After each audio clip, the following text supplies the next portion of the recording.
Democratic U.S. Representative Alexandria Ocasio-Cortez joined tens of thousands of protesters on Sunday to kick off Climate Week, filling the streets of Midtown Manhattan ahead of the UN General Assembly, calling for President Joe Biden and other world leaders to end the use of fossil fuels. We will not give up. We will not let go.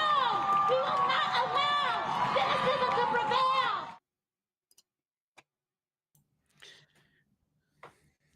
Hello, everybody, and welcome to With Thunderous Applause, a podcast where two friends get together to discuss the events and ideas that will shape our uncertain future. I'm your host, Steve, along with my co-host, Zach, and today we're talking about electoral politics. But Steve, you said we didn't do that. We don't. I was promised no electoral, but no, I'm kidding.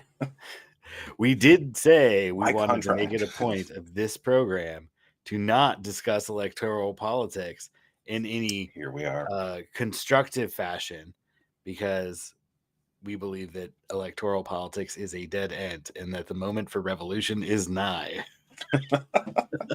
Do it, guys. It's already happening in very small steps. It is, right? As we'll talk It's a about. beautiful sight to see, and we're going to talk a little bit about it because it's kind of interesting, like watching politics now finally from like a completely disinterested perspective.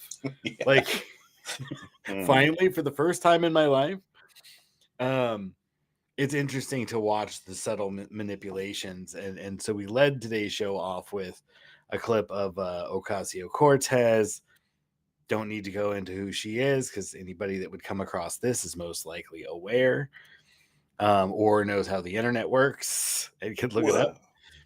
But anyway, I just thought it was really interesting that this issue of climate is so important, and you have these people come out, these like, you know, they construct these celebrities, right? Like they meaning the actual people in fucking charge. Yeah. Right. They're just kind of like, all right, well, we need some celebrities to like talk to the plebes or like to communicate with to the plebes for us, you know? And then they come out and they're like, we're going to do all this great stuff. Vote for this guy, even though he, you know. Can you make this like shit sandwich palatable? What's that? Can you make this shit sandwich palatable? Yeah, exactly. So you approved oil drilling in Alaska and all sorts of other things that are like completely contrary. I mean, we've complained on this show already about how the Inflation Reduction Act, like all of its supposed like climate and green energy proposals were all like just gigantic government largesse, like in like the least concentrated manner, like in terms of like solving the overall problem. It's like you're just kind of like, let's just kind of tweak around on some edges and enrich a handful of people operating the wrong way rather than choosing to make a fundamental shift and reorganize society. Right. But anyway, we're talking about electoral politics here, not the politics of aspiration, which is in and of itself just a really kind of depressing pursuit. Hopium by any other name? Hopium by another name. Yeah. Yeah, true story. Okay, great. So yeah, how are you doing, man? That's kind of our intro. Doing good. Trimmed up some tomatoes. They're winning. I can't beat the tomatoes. There's too many of them. I wish. All I can do is pick and process because we cannot eat. It's the little orange ones, the not cherry, grape, or tomatoes. I can't eat them fast enough. It's a horrible problem to have. Yeah, man, totally. I was doing some gardening too, mostly trying to get I pruned an olive pretty hard 2 years ago, and it responded like in a not really constructive way. And basically like killed off what I'd pruned and just sprouted from the root, or sprouted from lower on the trunk. Like, you know what I mean? Just sent up new suckers to bypass it. Yeah. Because that's how they grow. Realistically, that's their habit, is to sucker, you know? Yeah. But anyway, I had not touched it like for at least 18 months or so. Those suckers and little like low to the ground branches. Like I wasn't able to like clean up any of the annual grasses like wild oat and shit like that, because like they were all intertwined with growth on the olive. So I was just doing like an early cut because they store so much of their energy above ground because they're evergreen. So they store like a considerable amount of energy in their leaves and twigs. Right. And yeah, they just, don't really like to be pruned a lot. So I just kind of was like, I need to at least start now because I need to get this shit like shaped somewhat, like, because it's a young tree. I only planted it 3.5 years ago. Like, I gotta get you your structure like now so we can start working with that as you mature. Right. So I was just doing some really light, obvious stuff, cleaning it up so I can look at it in whole and make a decision. Pruning is really fucking meditative, man. I really like pruning. Yeah, I watched James Prigioni do a thing about it. He was like, "Yeah, you got to get in close, but you don't want to get in too close.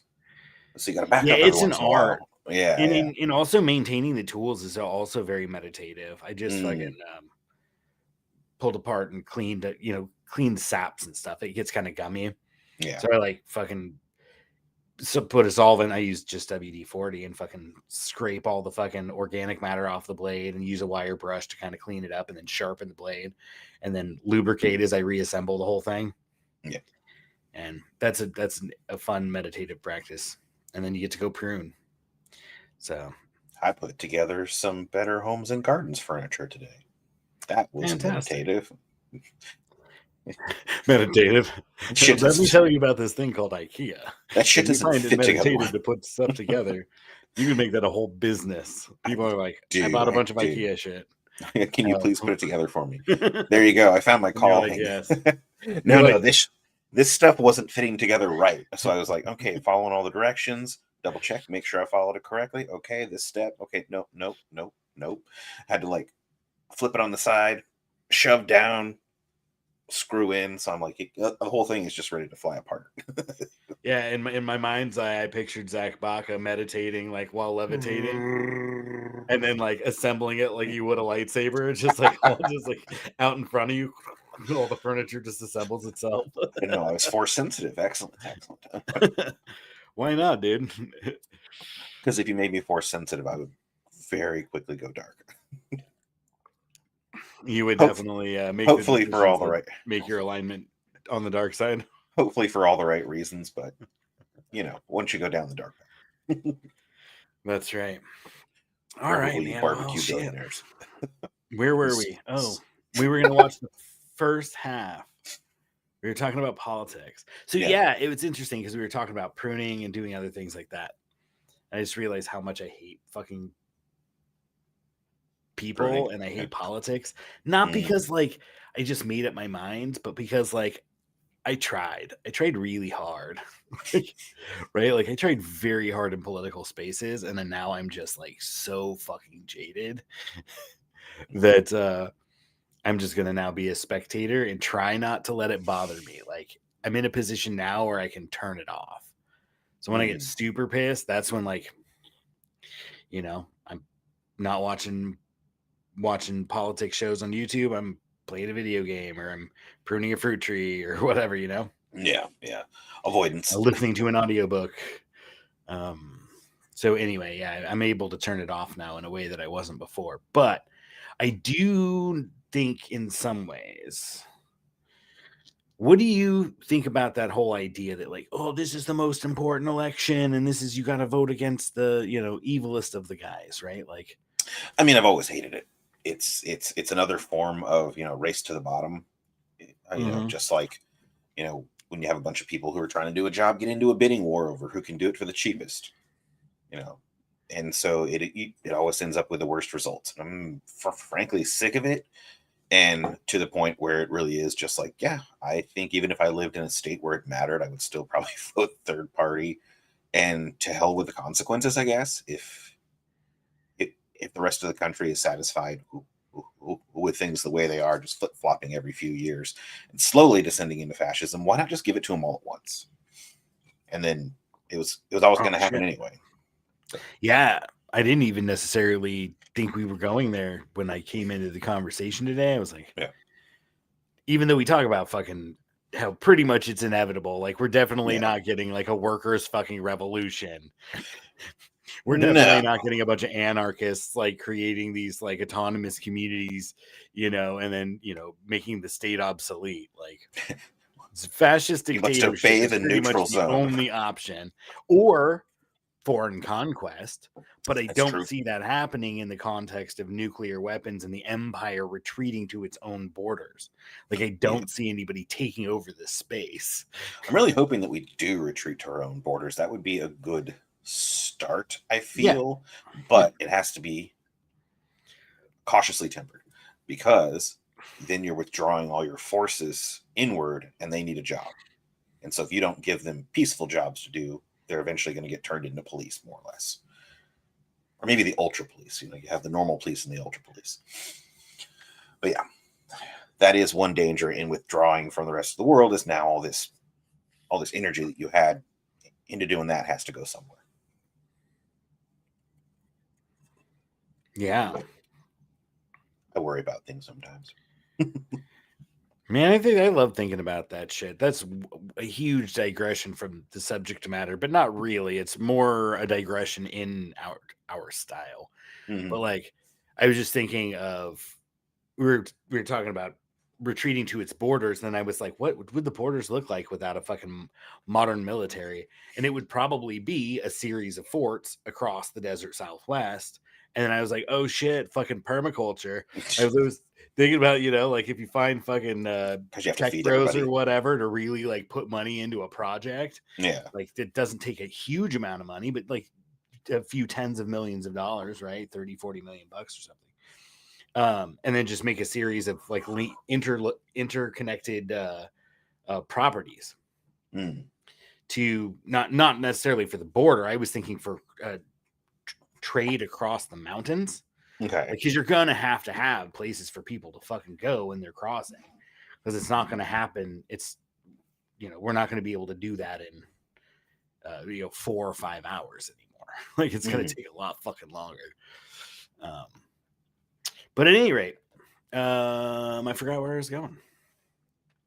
Play next clip. Stone, by the way. Yeah, me too. Excellent. Let's play A a list clip. of 17 development goals were established to wipe out hunger and extreme poverty and battle climate change by 2030. This was not a promise made to one another as diplomats from the comfort of this chamber.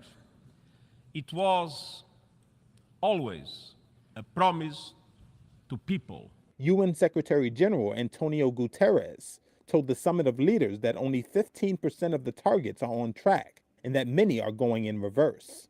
People crushed under the grinding wheels of poverty. People starving in a world of plenty. People losing hope because they can't find a job or a safety net when they need it. Entire communities literally on devastation's doorstep because of changing climate. This issue is one of the issues, the biggest issue of our time, and because of that, we must be too big and too radical to ignore.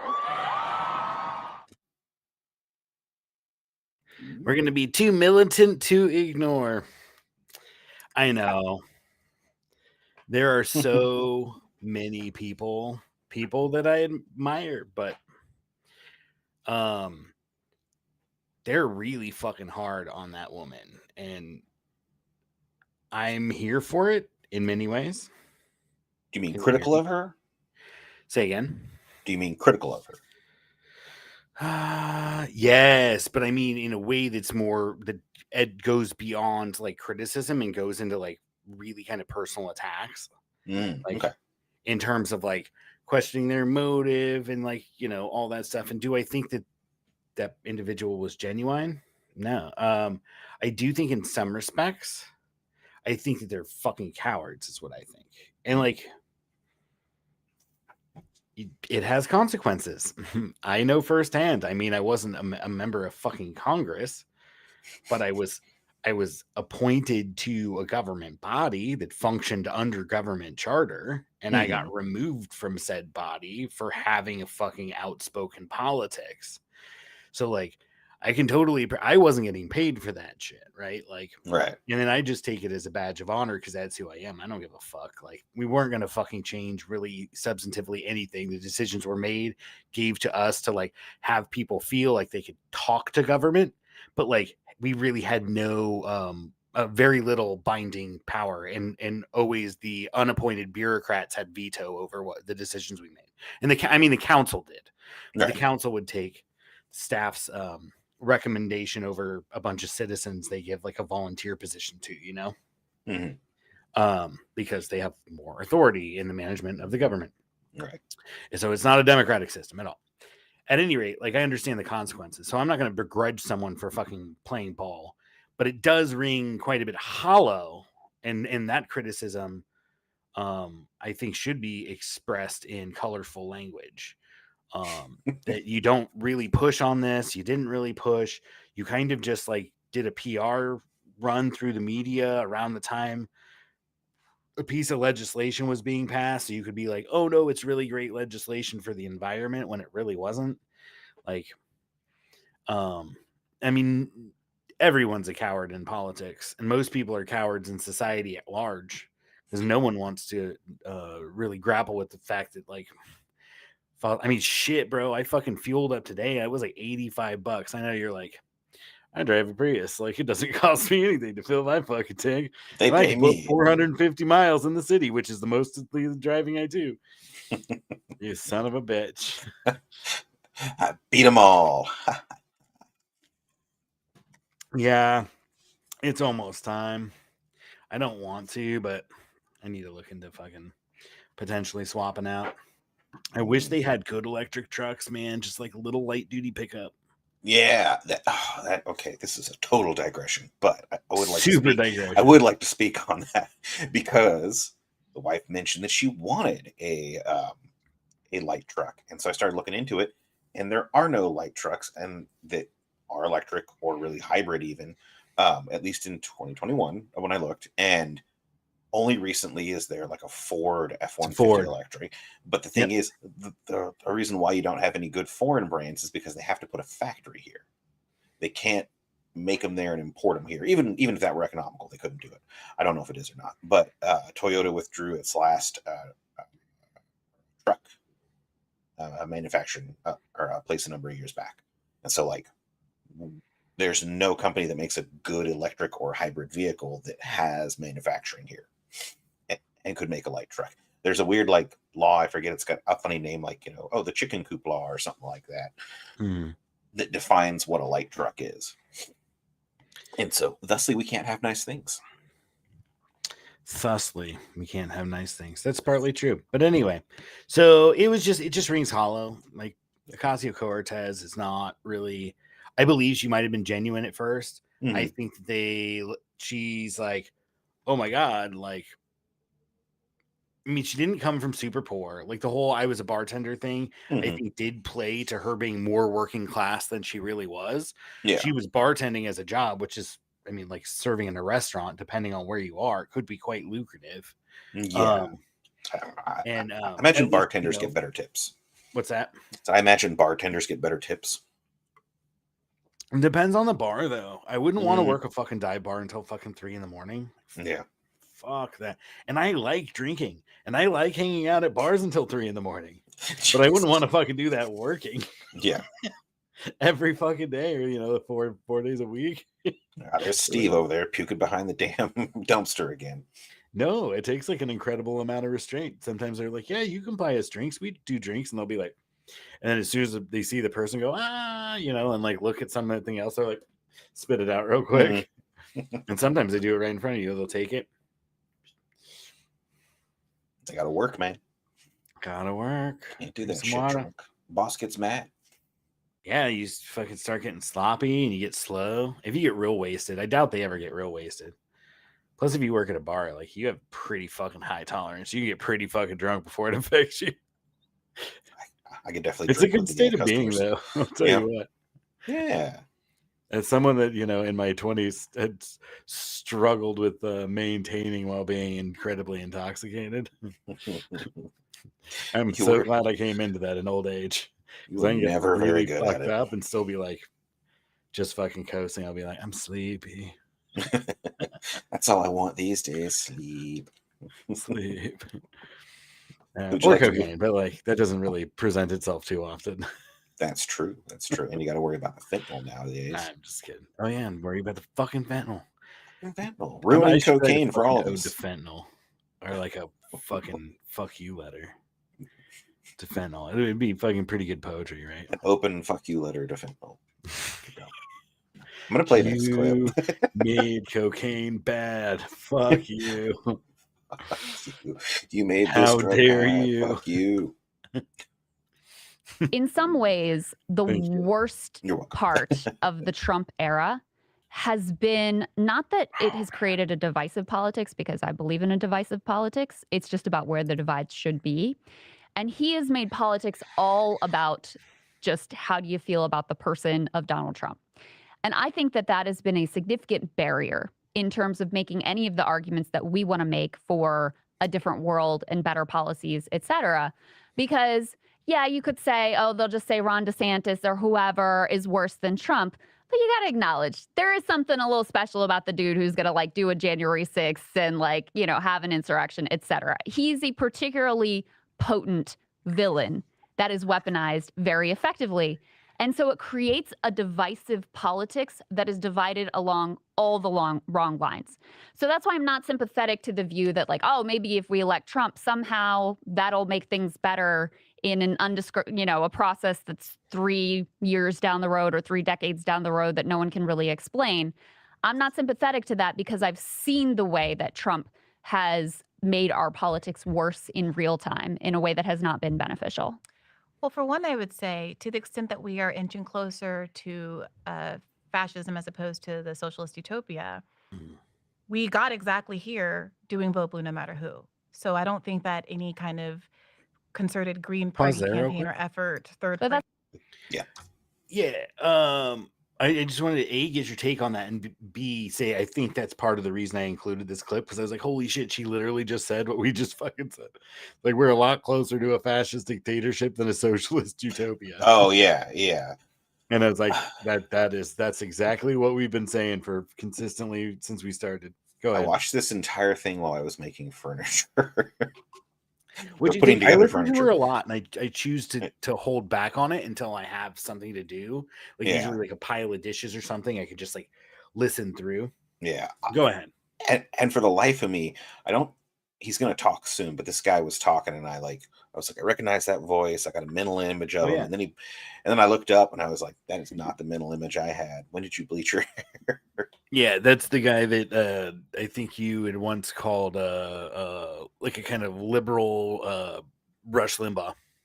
Yeah. Yeah. Because the way he like he just and he just like blows through everyone, when you start talking, he's like, I'm gonna bring up the thing I said 10 minutes ago, and you're like, holy shit, dude. Get another note. Hey, but more guitar strings. So I mean, talk radio is the style. Yeah. And it hits for a lot of fucking people.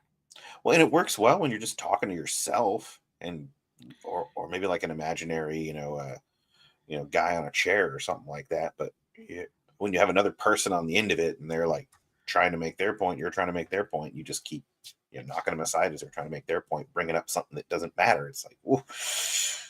Oh man, I didn't like watching this one. But what did you think?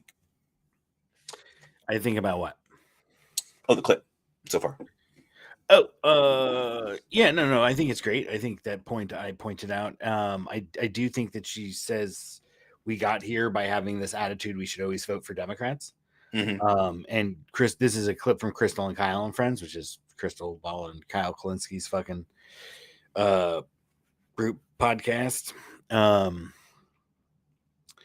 But yeah, they kind of both have adopted this like really, I mean, other people have criticized it, and I don't really like feel the need to criticize it because I honestly like, dude, to each, I'm mature enough in my politics to know to each their own.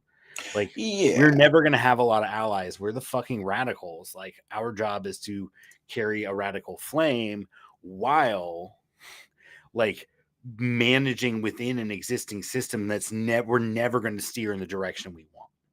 Yeah. Not on the time horizon, the near term time horizon. Sorry, go ahead. Well, I was going to say, and the main argument that you should just vote for the least worst option, like they're talking about, like, hey, if you have really low expectations, like Biden's done a lot. It's like, yeah, but campaign promises are expectations, and that keeps popping up in this video overall. Not really this clip, but or in the video overall, that promises or expectations. If you it's Kyle keeps saying, like, I had no expectations, so he's doing great. It's like, yeah, but everybody else had expectations, and it doesn't matter that you personally didn't have them. There were expectations that were made very public. You did not meet them, and you need to be called out on that, not lauded for doing another completely random thing. Well, not completely random, but that's kind of what I meant, is that they're just kind of like in a way that I would not expect, honestly. Right? Considering where these individuals were like 6 years ago, in 2016, 2017, 2018, at least in terms of their rhetoric, I think generally speaking, I don't think they're bad people. Mm-hmm. I think that their politics is insular. I think that they don't actually get out much, and that this is kind of their lives, and they only talk to other people that are kind of wonky about like that kind of bullshit. And it genuinely sounds like they're trying to defend Joe Biden and like kind of make him less bitter, like a less a bitter pill to swallow, right? Like, yeah, because they're like, well, he exceeded my expectations, and if you listen, like, that's why I laughed. There's a David Pacman clip on the tracker, yeah, that I think you're putting in the show notes, right? Yeah, it's in there. Yeah, like, because like I don't watch a lot of David Pacman or Sam Cedar or any of those kind of like kind of more established internet liberal kind of personalities, but they all kind of almost repeat themselves, much like the John Oliver clip of Sinclair News, where he shows like all these different news stations from around the country, basically have a script, like, and it almost sounds like a script. It's like, he exceeded my expectations, and you'll also hear, he's made some changes. His appointments at the National Labor Relations Board have been doing these radical things. Yeah, she's and, really like, this is really important, and by this alone, we should we should vote for him, which is interesting because who was the minister of propaganda? Goebbels? Oh, wasn't it Goring? No, I don't know. I don't know my Nazi fucking personalities. Neither do I. Sorry. But whoever the minister of propaganda was, it was one of those guys. Internet knows. And then now your algorithm's going to be all fucked up. It's going to be like, oh shit, he wants to learn about Nazis. It's like, check out this channel on 8chan. It was Gables. I was right. Yeah. It was Gables. Yeah. That's what I thought. I think I pronounced it differently. People say Goebbels. And I'm like, that's an O and an E. Isn't that Goy or Go or something? I don't know. Anyway, I don't know German.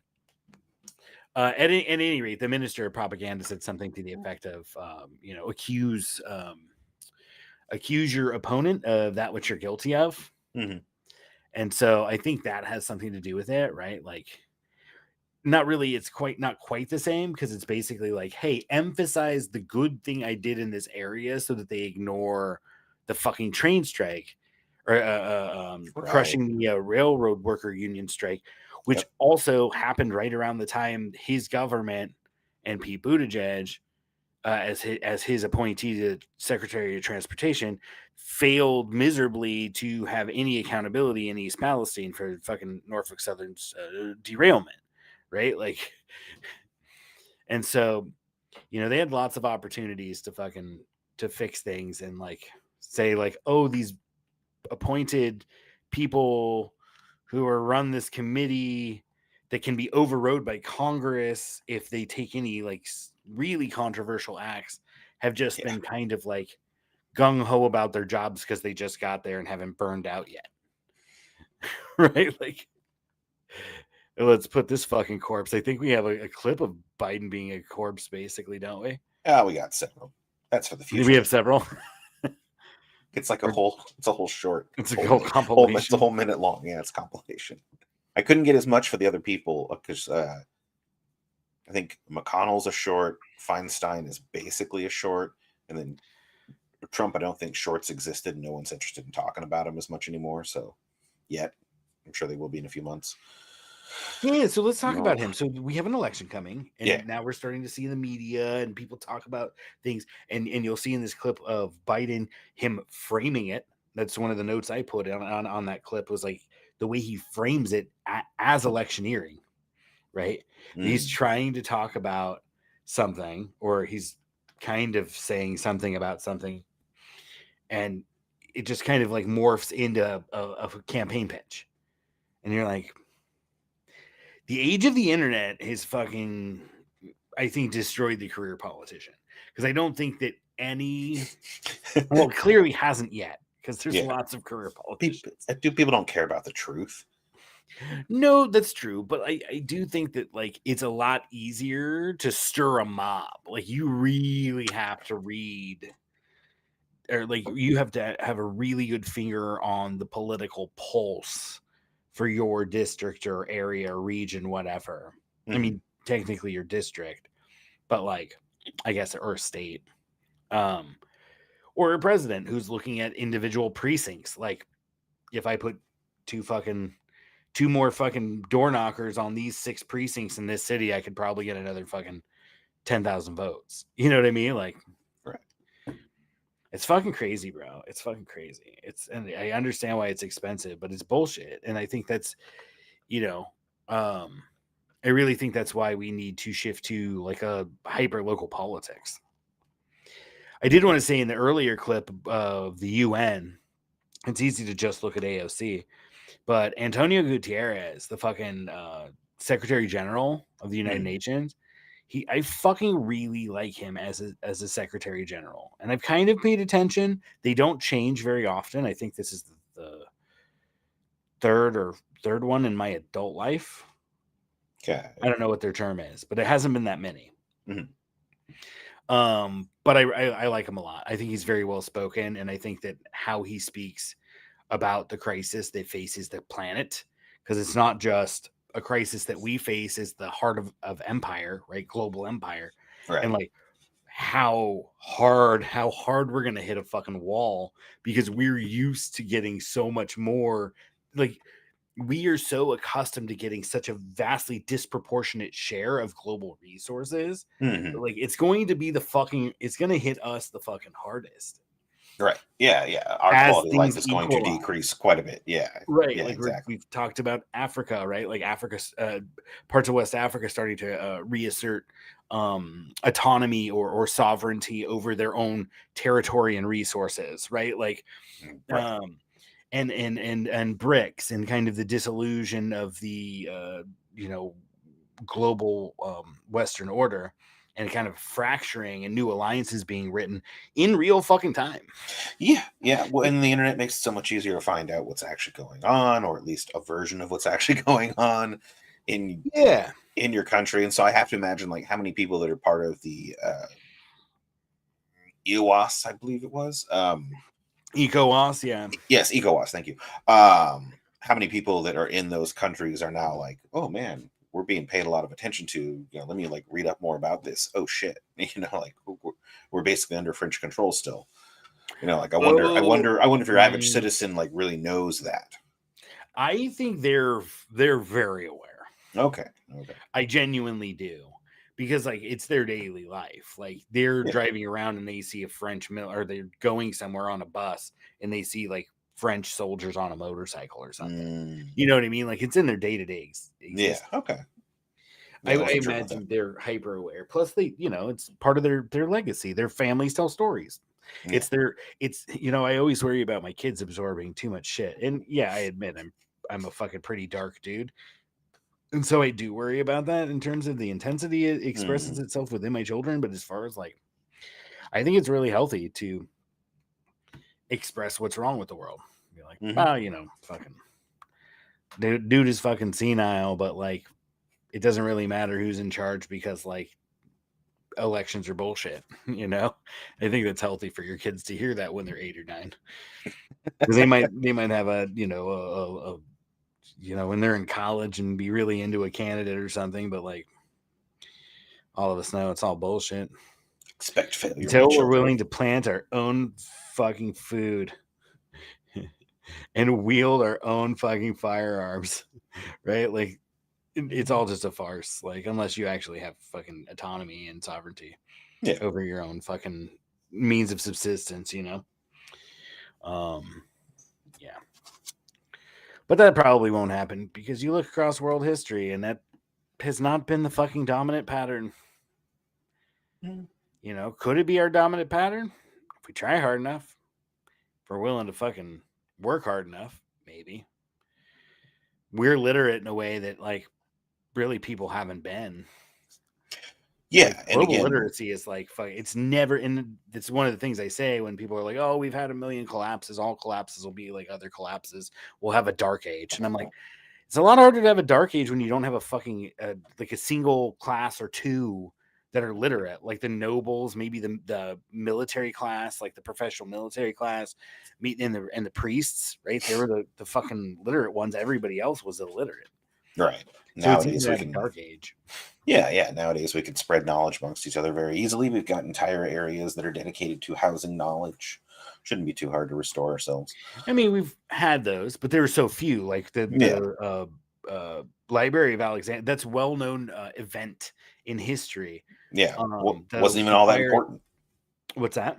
I said it turns out it really wasn't even all that important. There were like sure a lot of places like that did the very same thing. What's that? Oh, copying books that came through.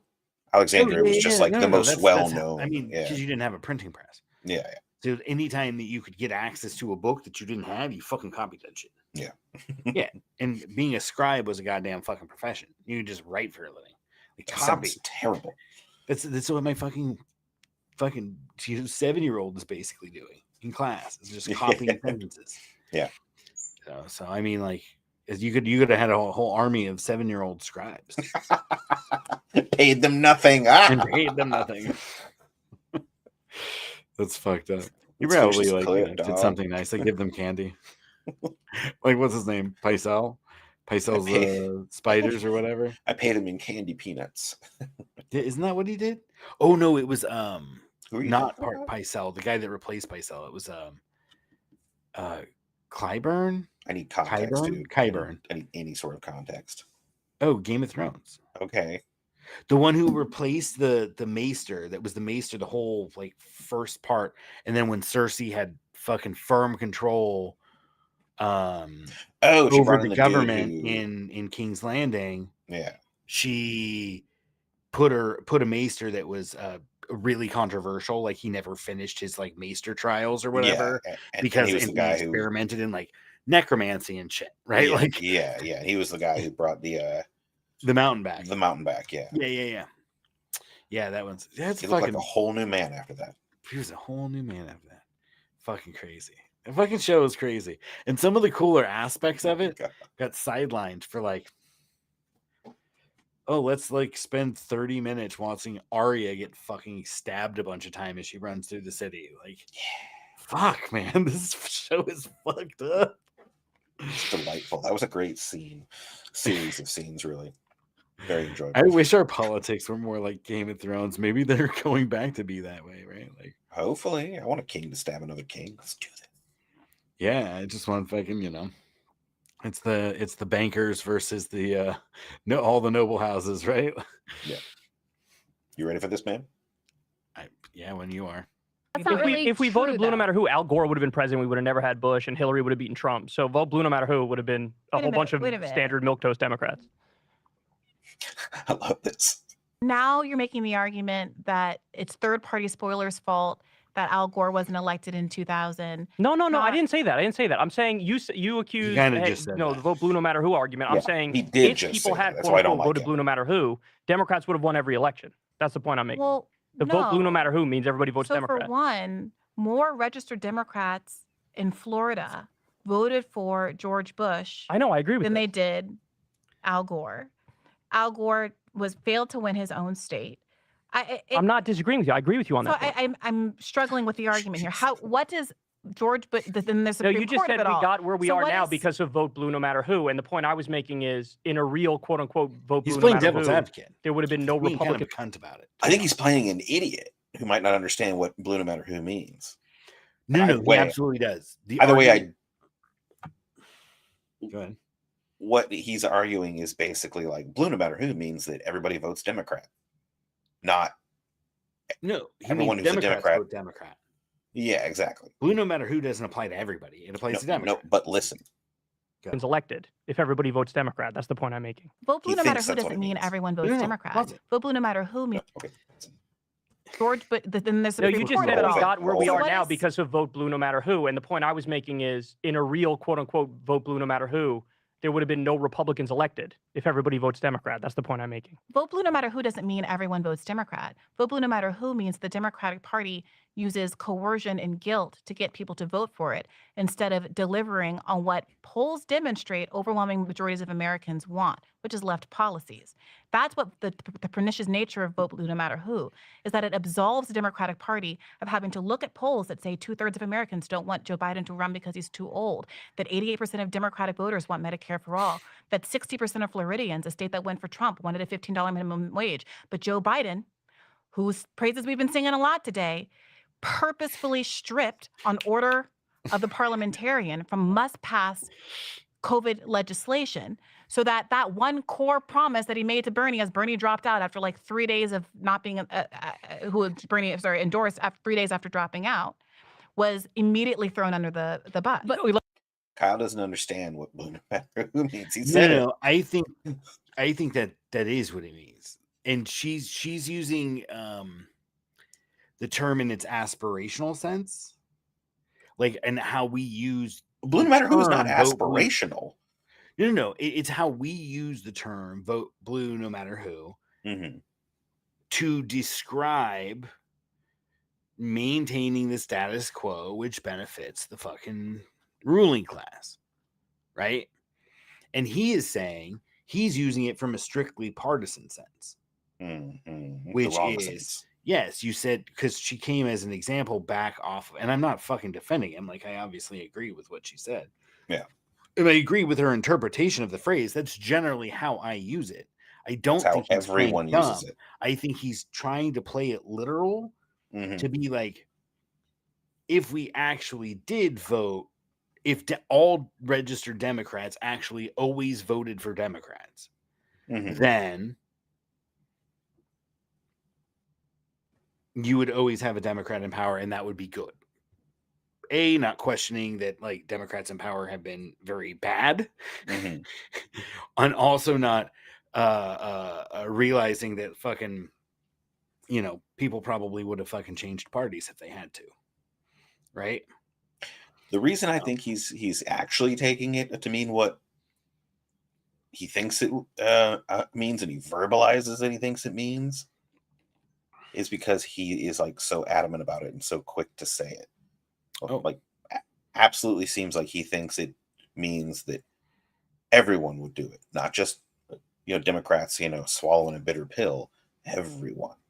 Yeah, no, see, so I think for those people, they're very transactional. And I think that's what's really great about Bree is because this person, Brianna Joy Gray, is because she's so much more coming from kind of like the perspective of the masses.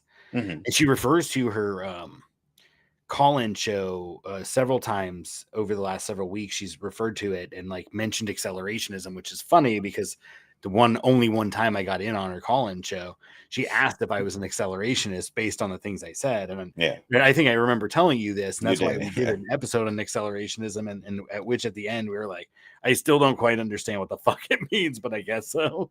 But I think so. Because it's like esoteric, right? It's like a obscure philosophy, right? Right.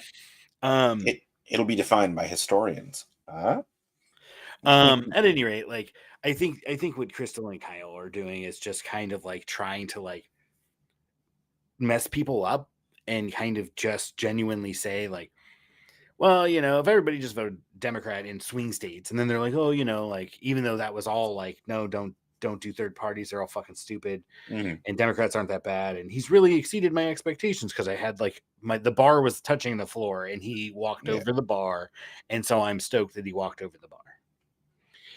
He stumbled over the bar. Let's get a little fucking clip. He did immediately, trip down the is this the clip of him? Runway. I don't think it is. The timing you gave me didn't work, but I looked through the whole video and I couldn't find him talking. No, this is absolutely it. Okay. Did you play the clip of him talking? We're still reeling from the shooting rampage this. I'll be right back. Edward Waters University and HBCU last weekend. A terrorist act driven by racial hatred and animus. Our hearts are with you, those of you who were affected and all your families. A terrorist act, as I said, driven by hatred and animus. And ladies and gentlemen, let me say this clearly. Hate will not prevail in America. Hate will not prevail in America. Racism will not prevail in America. Domestic terrorism will not prevail in America. And to make it real clear, silence on this issue, both public and private, from the private sector, silence is complicity. We must not, we will not remain silent. President Biden was in Florida to tour the hurricane damage. Governor DeSantis refused to meet him there. He went around with Senator Rick Scott of Florida. Just last... Oh, no. There's no Steve. So, yeah. Steve's show notes mentioned that... oh, there you are. Steve's show notes mentioned that Biden is incoherent, and I think he talks a little slow for my taste, but are you talking about how he repeats himself a couple of times? Also in where he like where his like vocal rhythm falls on words. Mm-hmm. Like he's just like reading it but doesn't understand what it says. Oh, like, yeah. Like in the middle of the fucking wrong word is where he puts like the most emphasis, and then it trails off, and then he picks it back up, and it's just like, oh, you think he's not just reading from a script? Yeah, being delivered as sentences, as paragraphs. He's literally just reading words, and his like vocal rhythm is just like practiced from a lifetime of being a politician. Yeah.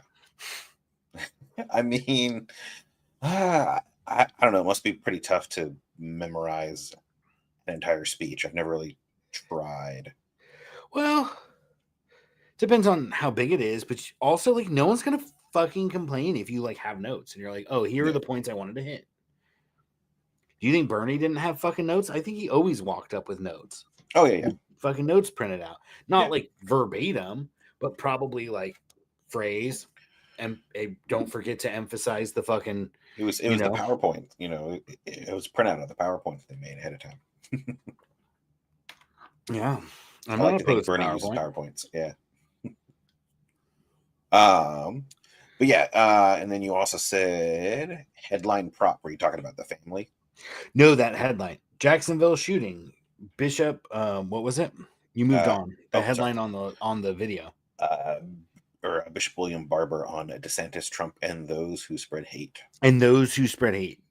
Yeah. So just in their headline, they said DeSantis and Trump spread hate. Mm-hmm.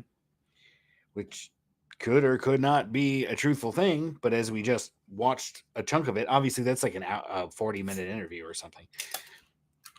But I listened to the whole most of it, I think all but the last few minutes. Mm-hmm.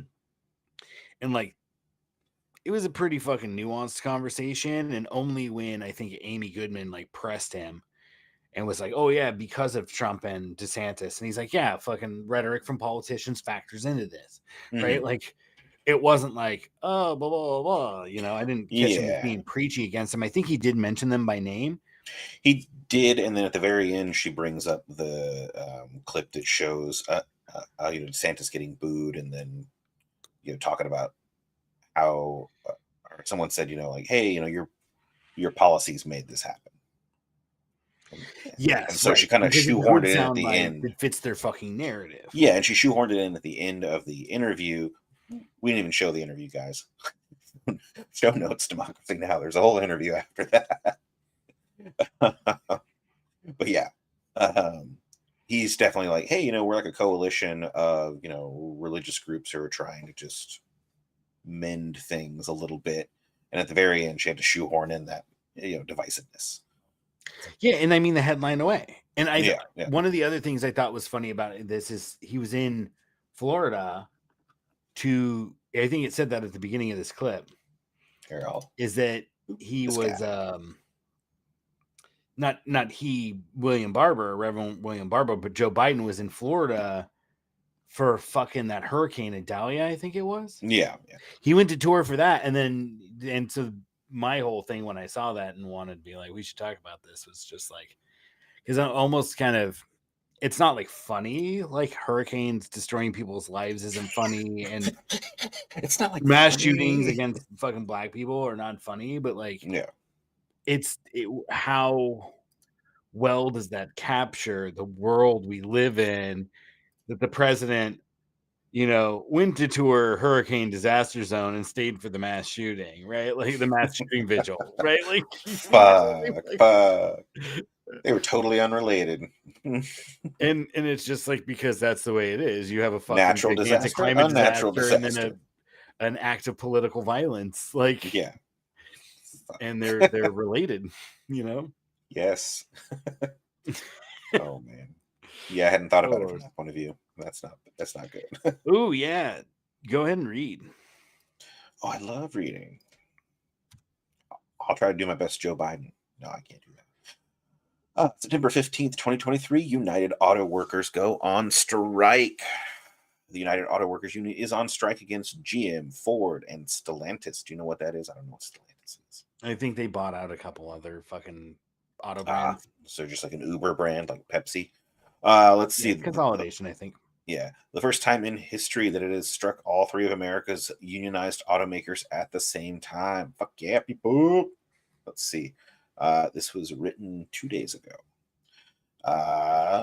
Proposals from the big three automakers haven't addressed 80% of UAW member demands. UAW President Sean Fain said following UAW rally on Friday. 80% of our demands, 80% of our members' demands were left off of their proposals. They fall way short of where we need to be, Fain said.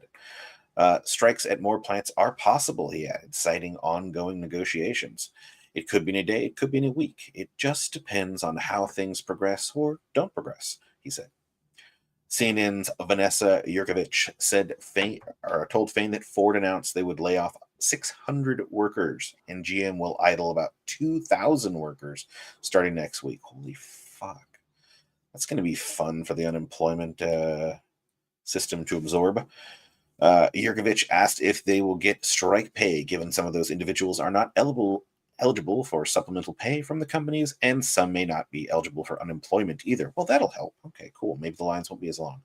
Our members are going to be taken care of no matter what happens, Fain said.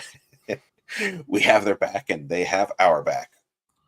Yurkovich pressed for more details on how financially the workers would be taken care of, but Fain didn't provide an answer. That's not good. Fain was asked if the Biden administration would help or hurt the union's cause. Well, I think we know it's probably going to hurt because they don't seem to be pro-union, despite all their protestations to the opposite. Let's see. He replied, though, that I'm not worried about the Biden administration right now. This is our job. This is our fight. Keeping it local, like Steve would say. We have been very clear about our demands, and if the companies don't come to the pump and deliver for these members and give them their fair share of economic and social justice, we'll amp up the pressure. We'll take more plants out.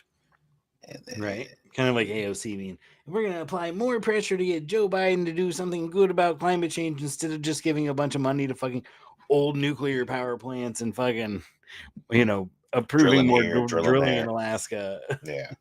Right, like approving fucking a massive lithium mine. Like, to just fucking turn the desert into a fucking wasteland. Yep. I mean, the desert is already, by our definition, a wasteland, but yes. I mean, more of a wasteland. I would say that, yeah, I'm not so anti-civ that I don't think that anything should be put there, but I definitely think it should be, like, there should be a discussion based on, like, a master plan. Yeah, and I think we do need to have contiguous carved out. This gets to the politics of the matter, right? The electoral politics don't matter. The politics that do matter is how do we fucking make it work, right? Like I say, just fucking,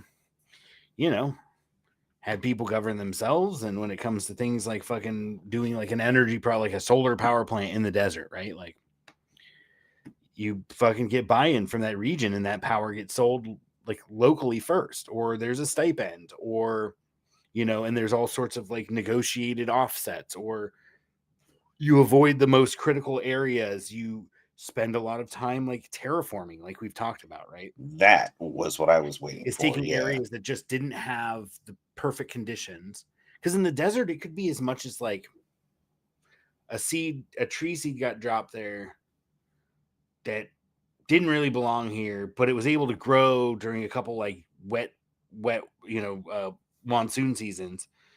It was able to grow up, but it didn't last very long. It died. It fell. It started catching debris. It started backing up. That started silting. We got shrubs growing, grasses growing. Now insects and other critters are coming there. They're burrowing into places where there's where that moisture is held deep in the soil longer in the year, and they're feeding a fucking food chain.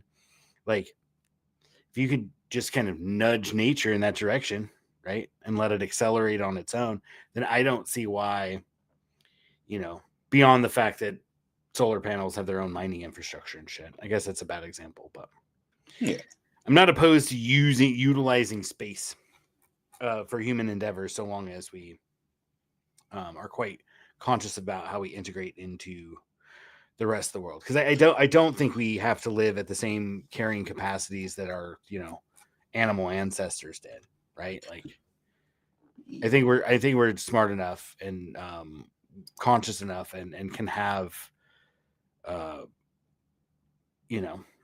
we can increase the carrying capacity of the land, to a certain extent, in a way that is renewable and such. But we've definitely done our episodes about about solar panels and stuff like that, and all the materials that go into making them, and how destructive it is extracting it. So I would really like to do another episode of talking about electoral politics, maybe sometime several months from now. I don't feel like we covered everything I want to talk about. It doesn't really matter, but it kind of does. And more than mattering to how like the broad trajectory is going to be, like, it definitely matters in terms of setting expectations, or like in terms of like opportunities to observe the fucking body politic, right? Like, observe how people are moving, better anticipate substantive shifts in the social arrangement. I think it'll be interesting once the Republicans decide if they're going to primary, or if everyone's just going to let Trump go. I mean, they already had a primary debate, though. Yeah, it wasn't very good, though. I mean, that's who's up against Trump. Trump still has 40-something%. Well, and it's over. Terrible. Oh no, there's so much stuff we could have touched on that we didn't, which I don't think needs to be rehashed. There's other people that dwell on it over and over and over again. Yeah. And I don't want to. And you don't want to. Yeah. However, I do want to watch Joe Biden. Yeah, let's finish out on this, man. Slurring for a full minute, I think. I don't know. Let's see. Lick the world. We cheer for Muslim athletes like Kareem and Joan Shingang. I'm going to pronounce it. Shanga Kawawa. Ban on transgender Americans. Mr. President, thank you. Thank you. Thank you very much. It's great to have you. Thank you. Don't go anywhere. It's a very exciting day around here. We'll have reaction. I met alone with him, just he and I, and a simultaneous interpreter 68 times, 68 hours, 68 times, more than 68 hours. All right. God save the Queen, man. That was one of the better ones. God save the Queen, man. Thank you very much, Mr. President. We really appreciate it. That's how we should end our dance compilation, by the way. God save the Might When we add, if I eventually edit didn't, in. I'd be sleeping alone. Edit in a really sweet fucking dance compilation.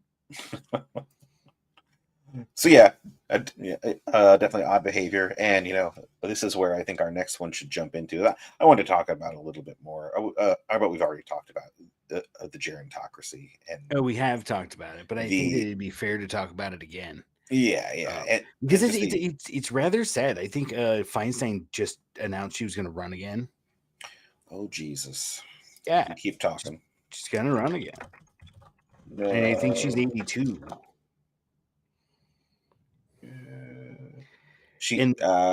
Today she released the following statement announcing she will not run for re-election, but will continue to serve out her current term. Oh, that's not what I heard. This was released in February, though. No, February. No. This was like just 3 days ago. I heard on Breaking Points. I think they're like, oh yeah. No, everything's just popping up. The internet has failed me. It stayed February. Weird. You have to find that. Well, I mean, I've got her if you want to see her. No, it's all good.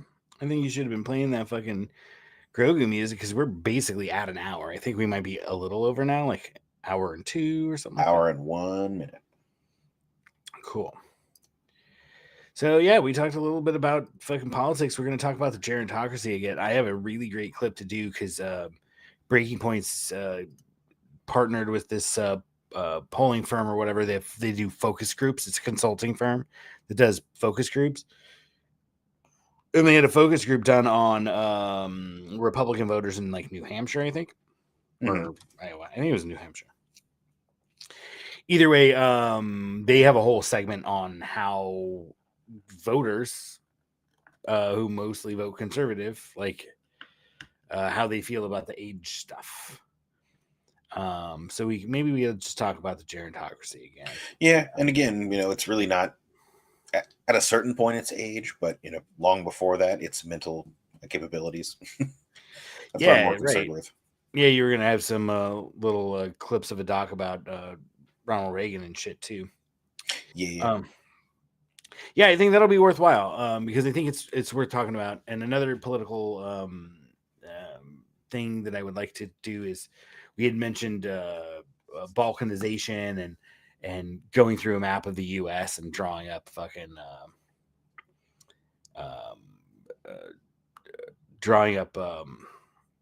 basically how you would structure it politically based on the amount of resources and defensively. And I think that would be a great project. And it's really, I think the only thing that's going to keep me sane is shifting my energies towards like a longer term project of making like a war game or part tabletop game, part RPG, right? Where you can resolve, like you have a lot of like it's RPG elements in terms of like the social encounters and the negotiation, and then it has like battlefield mechanics for like when you choose to wage war and shit like that. Okay. Anyway, just like it's just kind of a broken game concept that needs to be refined and could turn into anything and could turn into many things. I played the third version of Dune board game that I've ever played, and all of them are with the same people because the dude has like 4 different companies, 4 different approaches to making a game using Dune as the universe. And this most recent one was really fucking cool. It was called Imperium, but it was really fucking cool. It was hard. The first time I played it, obviously I didn't win. I got second place. I almost won. And I'm used to winning games. Not to, let my head get too big, but I lost that one, but just a little bit. And I misinterpreted a card at the very end that would have win. I was like, wait, isn't that what this means? And they're like, no, you got to look at the text, not the fucking pictures. Yep. Shit. But I would have made some different decisions now, knowing like I bought into something early that really didn't help me nearly as much as I thought it would, and now I know to shift my energies towards something else. It'd be a really fun game to play. I would love it. Anyway, this has been with Under Applause, a podcast where we usually talk about events and ideas.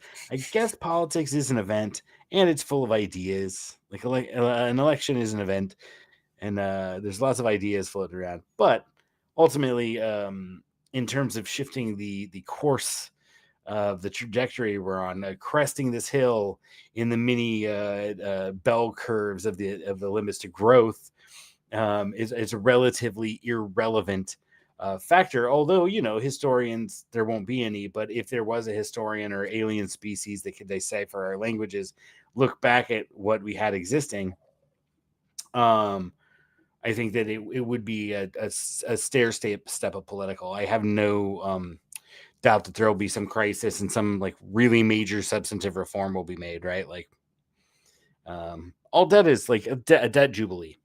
Yeah. Like, I wish that we could just do that now and avoid a lot of the fucking conflict. No, you got to have the suffering and the wars first. You got to earn it. You got to earn the debt jubilee. Yeah. You got to earn your utopia. They don't come easy. Otherwise, they're not even a fucking utopia. It's just hidden. Like, oh no, I just mean in general, want to make it the result of the progression. It tracks. We're not talking about progress. I'm not talking about progress. I'm talking about a machine. Like you can only make progress in your coding or the efficiency of your circuitry. But the fundamental relationship between user and fucking machine, right? That doesn't change. What the? So what I'm talking about is utilizing the machine. Oh no, Steve, we lost the connection to YouTube a while ago. How long ago? Like a minute. Oh, it's back.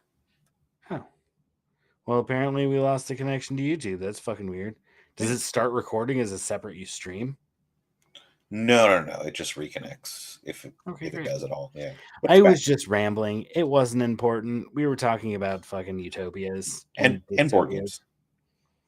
Yeah, and just the political moment we're in. And electoral politics doesn't really matter in the grand scheme of things, but like it still kind of matters. I'm mostly using it as a barometer of are we close to revolution? Like, should I fucking start distributing fucking like wheat pasting like treaties on the fucking the doors of the fucking the utility poles of the city or whatever? Yeah. Oh man. Doomer prep style. Hello. All right, bro. This has been with Under's Applause podcast, where we always like to remind you that when liberty dies, it dies with Under's Applause.